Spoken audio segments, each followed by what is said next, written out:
ইদানিং দেখছি কিছু ভাইরা নারায়ে রিসালত এরপরে যে নারায়ে গাউসিয়া দেন এটার বিরুদ্ধে কথা বলা শুরু করছেন।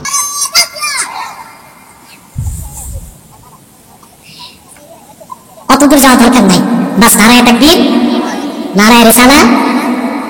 এখন গাউস পাক আব্দুল কাদের জিলানী রহমাতুল্লাহ বড় ওলি ছিলেন, কিন্তু আব্দুল কাদের জিলানী রহমাতুল্লাহ নিজে বলেছেন, কেন ভাই এই দেশে বাংলাদেশ জিন্দাবাদ স্লোগান চলে, হ্যাঁ জয় বাংলা স্লোগান চলে, এই দেশে বিভিন্ন সিলসিলার স্লোগানও চলে, সিলসিলায় ফুরফুরা শরীফ জিন্দাবাদ চলে, সিলসিলায় জৈনপুরি জিন্দাবাদ স্লোগান চলে, বিভিন্ন দরবারের স্লোগান চলে, বিভিন্ন সংগঠনের স্লোগান চলে, বিভিন্ন তরিকার স্লোগান চলে, তাহলে গাউসে পাকের স্লোগান চলবে না কেন? যারা হুজুর গাউসুল আজম বড় পীর আব্দুল কাদের জিলানীর অনুসারী, গাউসে পাককে যারা মহব্বত করে, কাদেরিয়া তরিকার অনুসারী, তারা অবশ্যই নারায়ে গাউসিয়া দিতে পারবে, ঠিক কিনা বলেন? তোমরা যখন জান্নাতের বাগানের পাশ দিয়ে যাবে তখন তোমরা সেই জান্নাতের বাগান থেকে ফল ভক্ষণ করো। সাহাবারা জানতে চাইলেন, নবী গো জান্নাতের বাগান কোনটা? আল্লাহর হাবিব উত্তরে বলেছেন, হিলাকুজ জিকির, জিকিরের গোল বৈঠক। সবাই একসাথে বসছে, আমরা আপনাদের দিকে, আপনারা আমাদের দিকে, কেউ ডানে কেউ বামে, এই যে একটা গোল বৈঠক হয়ে সবাই মিলে কিছুক্ষণ জিকির করছি না আমরা? এই জিকির করে এটাকে অরিজিনাল জান্নাতের বাগান এটা বানানো হয়েছে। ওয়াজ মাহফিলটা এটাও ব্যাখ্যা করে জিকির হবে, কিন্তু ডিরেক্ট জিকির করে নিলাম যেন কোনো ব্যাখ্যার প্রয়োজন না হয়। ওই জিকিরের মাহফিল হলো জান্নাতের বাগান। আমরা জান্নাতের বাগানে এখন আছি, আলহামদুলিল্লাহ বলেন। যাই হোক, এখন কমিটির ভাইরা আরো চট বিছাই দিতেছে, যদি আশেপাশে কেউ থাকেন চলে আসেন, আমরা সবাই মিলে একসাথে জান্নাতের বাগানে বসি। আল্লাহ যদি এই উসিলায় আমাদের মাফ করে দেন তাহলে আখিরাতটা সহজ হবে। আসুন সবাই মিলে জিকির করি, লা ইলাহা ইল্লাল্লাহ, লা ইলাহা ইল্লাল্লাহ, মারহাবা, লা ইলাহা ইল্লাল্লাহ, লা ইলাহা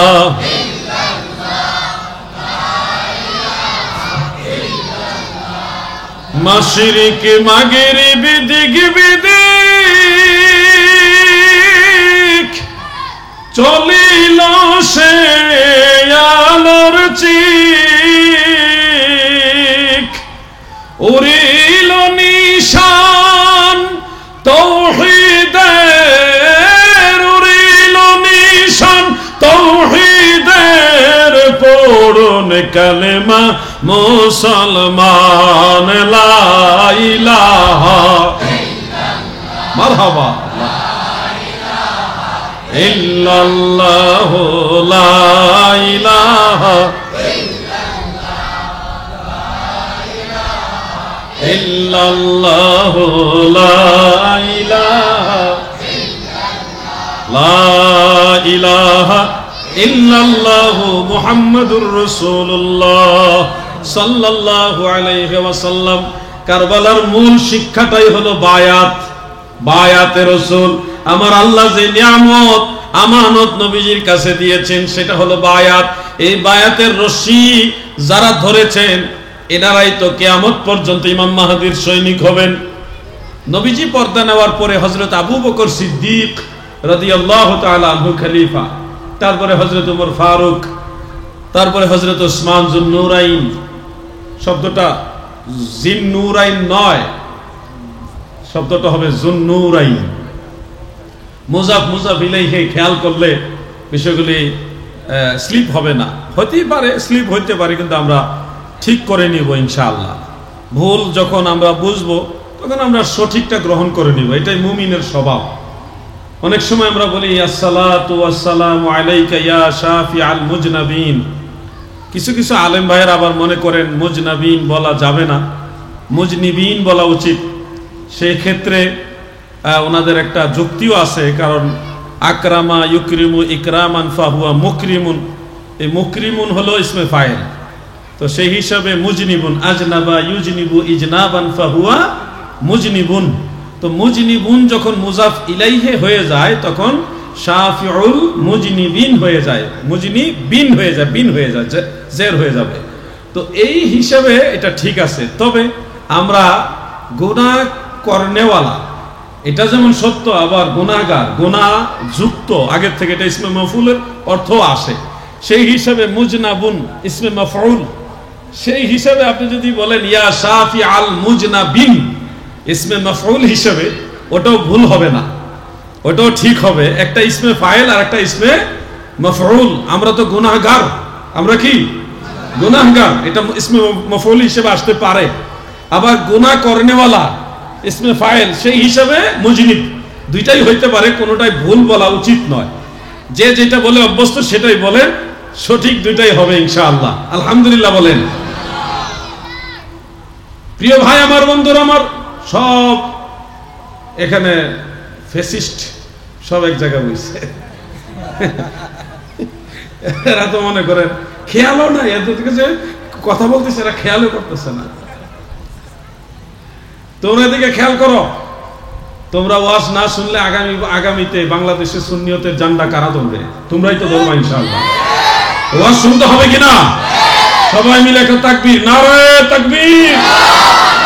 এই দেখছেন ওই দিছে না, কয়েকজন দিছে না, সবাই মিলে নারায়ে তাকবীর। আল্লাহু আকবার। ওই যে এক কইছে আল্লাহু আকবার, সবাই একসাথে নারায়ে তাকবীর, আল্লাহু আকবার, নারায়ে রিসালাত, ইয়া রাসূলুল্লাহ, আহলে সুন্নাত ওয়াল জামাত জিন্দাবাদ জিন্দাবাদ। এই তিনটা স্লোগান হলো আমাদের সবার। এরপরে সোহাদায়ে কারবালা, নারায়ে গাউসিয়া, বিভিন্ন স্লোগান দিবেন। ইদানিং দেখছি কিছু ভাইরা নারায়ে রিসালাত এরপরে যে নারায়ে গাউসিয়া দেন, এটার বিরুদ্ধে কথা বলা শুরু করছেন। কেন ভাই? এই দেশে বাংলাদেশ জিন্দাবাদ স্লোগান চলে, হ্যাঁ, জয় বাংলা স্লোগান চলে, এই দেশে বিভিন্ন সিলসিলার স্লোগানও চলে। সিলসিলায় ফুরফুরা শরীফ জিন্দাবাদ চলে, সিলসিলায় জৈনপুরি জিন্দাবাদ স্লোগান চলে, বিভিন্ন দরবারের স্লোগান চলে, বিভিন্ন সংগঠনের স্লোগান চলে, বিভিন্ন তরিকার স্লোগান চলে। তাহলে গাউসে পাকের স্লোগান চলবে না কেন? যারা হুজুর গাউসুল আজম বড় পীর আব্দুল কাদের জিলানীর অনুসারী, গাউসে পাককে যারা মহব্বত করে, কাদেরিয়া তরিকার অনুসারী, তারা অবশ্যই নারায়ে গাউসিয়া দিতে পারবে, ঠিক কিনা বলেন? আপনারটা চলবে, নারায়ে গাউসিয়া চলবে না, এটা কেমন? সিলসিলায়ে জৈনপুরি বললে চলে, কিন্তু গাউসে পাকের স্লোগান চলবে না। এই নোংরামি, এই হীনমন্যতা, এই যে একেবারে মানসিক যে একটা দুর্বল একটা পয়েন্ট, এটা দূর করতে হবে। আমরা ওলি আল্লাহ ভালোবাসি, ওলি আল্লাহর নামে স্লোগান হবে কি হবে না বলেন? নারায়ে রিসালাত, নারায়ে গাউসিয়া, বিভিন্ন আউলিয়াদের স্লোগান চলবে, বিভিন্ন দরবারের স্লোগান চলবে। আপনার নামে স্লোগান দিলে আপনি খুশি, অমুক হুজুরের আগমন, শুভেচ্ছা, স্বাগতম, বুকটার ফেরটা সামনের দিকে ভাষায় দেন। গাউসে পাকের স্লোগান দিলে চেহারা মলিন হয়ে যায় কেন গো? হুজুর গাউসে পাক এমন একজন মহাওলি, যার কদম সমস্ত আল্লাহর ওলিদের কাঁধের উপর আল্লাহ রেখেছেন, ঠিক কি না বলে? সেই স্লোগান মজা লাগে না, মজা লাগে কি অমুক হুজুরের আগমন। আমরা বলছি না যে আলেমদের স্লোগান দিবেন না, সেটাও দিবেন, কিন্তু আমার স্লোগান, আমার মতো নালায়েক না চিজের নামে স্লোগান চলবে, গাউসে পাকের স্লোগান চলবে না, কেমন কথা? হ্যাঁ, এখানে একটা ভালো জিনিস আছে স্লোগানের ক্ষেত্রে, অনেক জায়গায় বলে ইয়া গাউসুল আজম, হ্যাঁ, এখানে এটা বলেন। আবার অনেক জায়গায় আমি বিশেষ করে মহেশখালীতে দেখেছি, চট্টগ্রামে, এই যে কক্সবাজারে মহেশখালী, সেখানে স্লোগানটা আরো সুন্দর। একজন বলে নারায়ে গাউসিয়া, আর বাকি সবাই বলে গাউসুল আজম দস্তগীর, মানে জুসে জুসে বলে তো খুব ভালো লাগে। ওই হরফে নেদা লাগায় না, না লাগাইলেও আমার কাছে এটা আরো সুন্দর লাগে।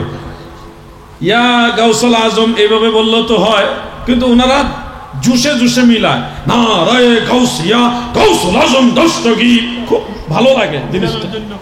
ছন্দ ছন্দ মিলে, জজবায়ও মিলে, নারায়ে গাউসিয়া,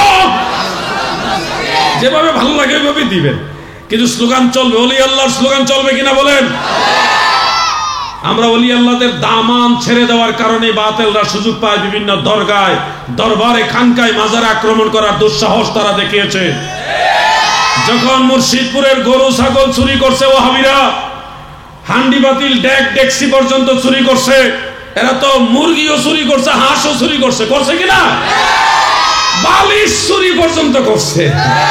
পৃথিবীতে বহু সুর দেখছি, বালিশ সুর দেখছি না। এই বাংলাদেশে বালিশ সুরও দেখছি।